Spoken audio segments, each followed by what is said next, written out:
Cette semaine, on va parler de l'entaillage des très gros arbres, ceux qui souvent ont 3 entailles.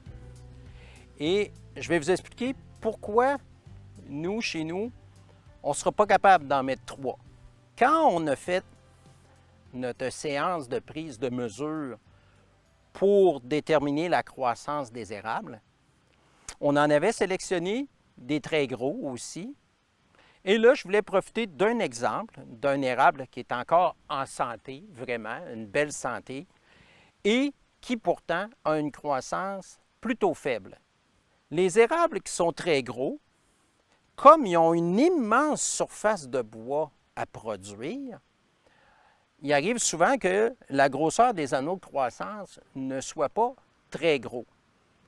Si on prend l'exemple de celui-ci, cet érable-là, dans les 25 dernières années, a eu une croissance qui est plutôt faible. Cet arbre-là, quand on regarde sur le graphique, dans les 25 dernières années, il a eu une croissance moyenne de 0,66 mm par année. C'est 2 fois moins que la moyenne en général et beaucoup moins par rapport à la moyenne de chez nous. Ça veut dire quoi? Ça veut dire que dans les 25 dernières années, il a poussé de moins de 2 cm et ça veut aussi dire qu'en 25 ans, à 3 entailles par année, il y a eu 75 trous qui ont été administrés sur cet érable-là. Si on y réfléchit bien, ça nous donne tout de suite la réponse à pourquoi je vais avoir de la difficulté à placer des trous. C'est qu'à 3 trous par année, les trous s'accumulent plus rapidement que le nouveau bois. Et c'est là qu'est le problème des très gros arbres. Ils occupent une grande place dans la forêt. Probablement que cet érable-là occupe la place de 4 ou 5 érables de 30 cm qui auraient eu une super belle entaille.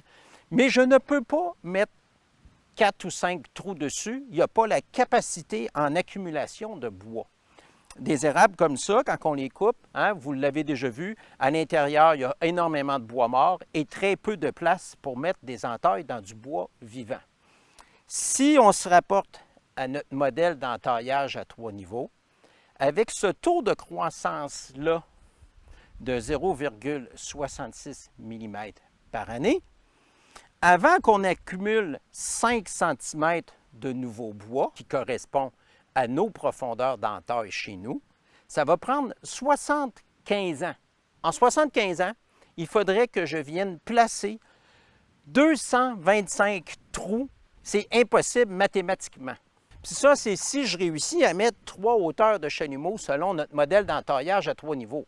Pour pouvoir mettre 3 chalumeaux et respecter notre modèle d'entaillage à 3 niveaux qui ferait en sorte que les blessures dentaires s'accumulent à la même vitesse que le nouveau bois, il faudrait que notre érable ait une circonférence de 3,75 mètres, ce qui nous donne 12 pieds et demi en passant. Et si vous regardez 3,75, ça m'amène, regardez tout ce qui manque, ça m'amène ici.